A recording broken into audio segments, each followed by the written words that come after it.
I was filling up that room and the 2 rooms on either side of it. I was aware of what was going on in the operatories on both sides of that operatory and the hallway. And I just kept getting bigger. And I was still in the room, and I was still aware of what was going on in the room, but I was also aware of the hospital and everything that was going on in the hospital. And I looked over and saw my husband going to the room that they had rushed me from to take me into surgery. And he had gone to dinner or something. I don't remember exactly. But he came in, and I was gone, and he asked the nurses, and they said, oh, you need to get everything out of that room. You won't be back. And the way they said it, he thought I was dead. So I was now aware of these people, rushing around in a panic in the operatory, and I was aware of my husband over there in a panic because he thought I was dead. I mean, they straightened him out, that he just needed to move everything because there was no way I was coming back to that room. I was going to be going to ICU. Because it was really, it was a bad situation. Anyway. Well, that's not, they could have chosen a little bit more clear of their meaning when they said that. Yes. You need to clear out the room. She's not coming back here. Yeah. Maybe we're going to move her to another room, so make sure she has her belongings. That would have been a lot better to say. No. Where I was going, you couldn't have any belongings. ICU, you can't take anything in. Which is why he needed to clear everything out of the room. He couldn't move things to the new room. The new room was going to be ICU. And they didn't know how long I was going to be there. And I ended up being there for a little while. But at that point, something happened, and whoosh, it was over. I was back under. I don't remember anything else. Wow. So that was my near-death experience. Nothing like the things you hear about where there's a tunnel and all the people you know and all. I didn't have any of that. Yeah, see, that's the first thing that, people, when they have near-death experiences, a lot of times they come back and their abilities, as psychic abilities or their whatever abilities are heightened after that for some reason. At least they're reported that. True. I think that's and then there was I had a guest on not too long ago, and I kind of wanted to get your take on this because I'm not sure how much I buy of it. And I'm not being ugly or anything, but it's just hard for me to absorb that there are levels in hell. Yeah, and that, depending, I guess, on your sins or what you've done is what level you're on, and they're like little cubby holes. I don't know. Somebody that's seen hell scares me, so I don't know. Have you ever seen or heard of the movie What Dreams May Come? I have, and that's Robin Williams and Cuba Gooding Jr., right? And I've seen parts of it, and it made me cry at the very end. I don't remember a lot of that movie, but though. they made a trip into hell because his wife had committed suicide, and he was going to rescue her. And they said it can't be done. You get down there, and your reality changes. The afterlife is all about your perceptions and your realities. If you were in a state so desperate and so depressed that you committed suicide, then you're going to be seeing everything as depressed, ugly, no hope. That is hell. It was hell on earth. It'll be hell in the next lifetime. And they did show levels, but it wasn't about sin. It was about your outlook, your perceptions. If you have positive perceptions, you're going to see positive things on the other side. If you're negative and depressed and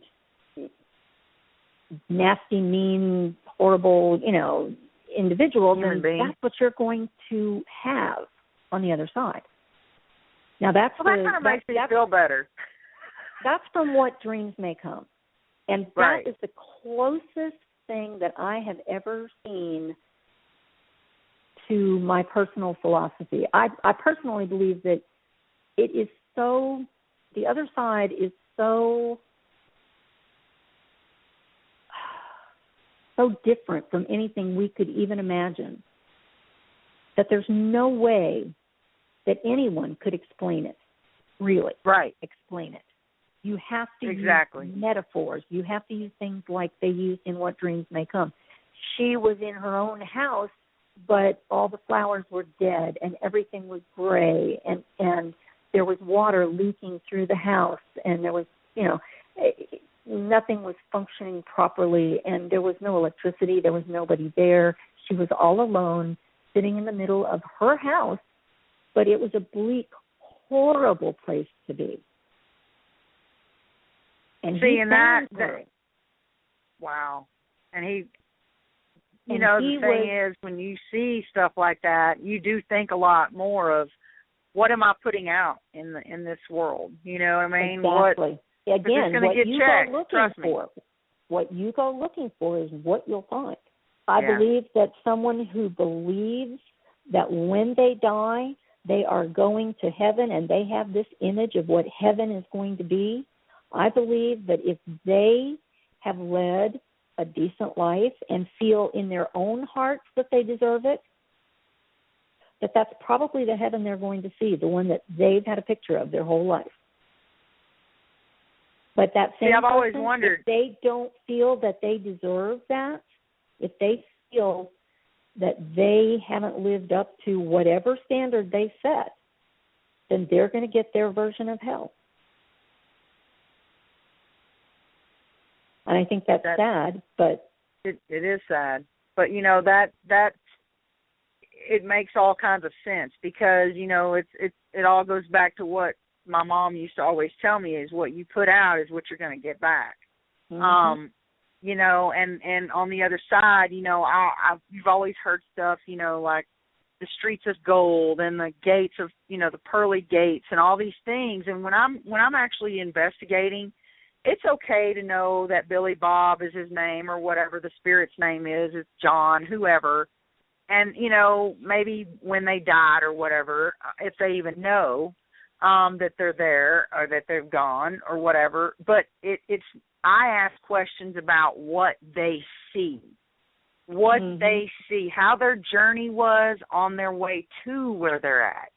I want to know what it looks like to them. And then I ask the questions, is it true that we get to see, those that have passed before us who we loved and cared for? Do we actually get to see them? Is that just a bunch of crap that somebody's blowing up our rear, Because I don't want to get into the Bible thing, because I'm not educated enough on that subject. I didn't read the Bible.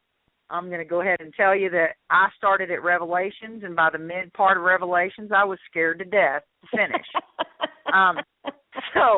Because my grandmother kept all that Revelations coming at me, So I don't know enough about the Bible, but I do know enough to wonder how much of that is actually His Word, and not written so many times over and over and over to appease whoever wrote it. And I'm not saying that I don't believe, because I definitely do, but I just don't know how much, to what extent I believe what's in that book. But my heart is filled with faith. But when you start thinking about what we were talking about earlier, I don't give that negativity any thought. So I'm hoping that, because I'm positive and I try to put out positive as much as possible, that I hope to get that positive on the other side. But I don't know if it's the pearly gates and all that. I do know that I'm told it's beautiful beyond words. Nobody knows. Right. Nobody really knows. Even someone who had a near-death experience, I don't care if it lasted an hour or a minute, they do not really know what's on the other side, because they didn't stay. Nope. They got maybe a glimpse. I may have been in the in-between. And I think also that on the other side, if that's, what we're calling it, on the other side. In that universe where none of our physical laws apply. Nothing. Time doesn't mean anything either. So what feels like months could be a minute, and what feels like a minute could be months. Because there is no time there. That's space that we is know. Totally ruled by a different set of rules. And I want to know, do they feel pain? They don't feel pain, supposedly. Do we know that for sure? Because you know what I mean? There's so many theories out there. And that's why we question. That's why we go on these investigations, or at least that's why I do, because I want to know. And I may never know until I actually get there myself. You should read some of my ghost stories, Selena. Oh, I probably will. I deal with some of these kind of things. I take a look at it from the other side and things. Well, in some of these ghost stories. Because I'm so curious about, I totally, and I'm going to go ahead and say it, I completely believe in reincarnation. I've had too many deja vus to where I know damn good and well I could not have physically in this lifetime ever been in that place. Mm-hmm. And I'll be damned if for an instance, the Minger Hotel in San Antonio, I had never been there in my whole life. Not in this one anyway. Yeah. And I walked in those doors, and I'm telling you what, it was like I owned the place. I knew that place. And it was just strange. And I'm like, okay, God bless. I thought I was in, being punked or Twilight Zone, episodes going on, and I didn't know about it. But it was just the music, the ambiance.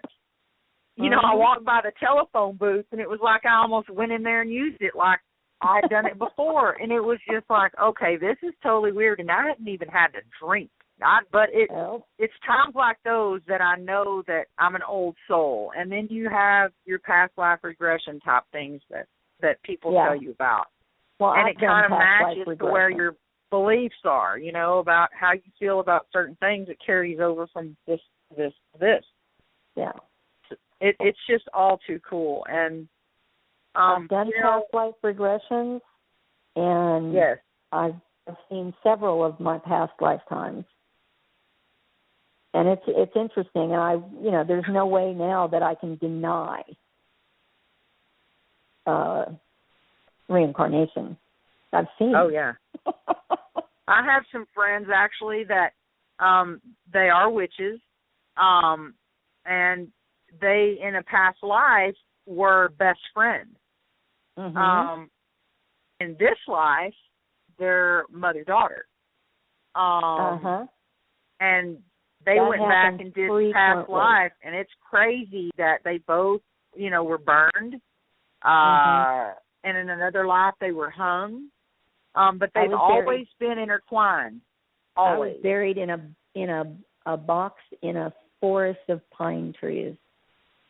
And for the first half of my life, I was allergic to pine. Whoa. And then I did the past life regression, and we did some processing on it, and I lost my pine allergy. But I was in a pine box alive. I was there alive, in a pine box in a pine forest. Yes. No. Yes. No. Well, I can't be put in anywhere. I'm so claustrophobic. Oh, my God, that'd be the worst thing ever.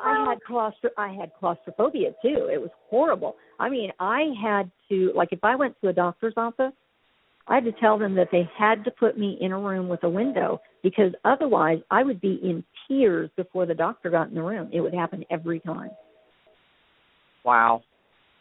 I wonder if that doesn't have something to do with the thing that I don't like anything around my neck. If there's a T-shirt that's riding up on my neck, I will pull it down. I can't stand it. And then I come to find out I did my past life regression. Now, I've always been against any type of racism. I can't stand it. I don't see people like that at all. I just don't. And my mom raised me that way too, and she went against my grandparents when they were really old school and kind of right out there with it, and I just was like, I would just cringe. And I didn't really know where that came from, but it was deeply embedded in me, and not because my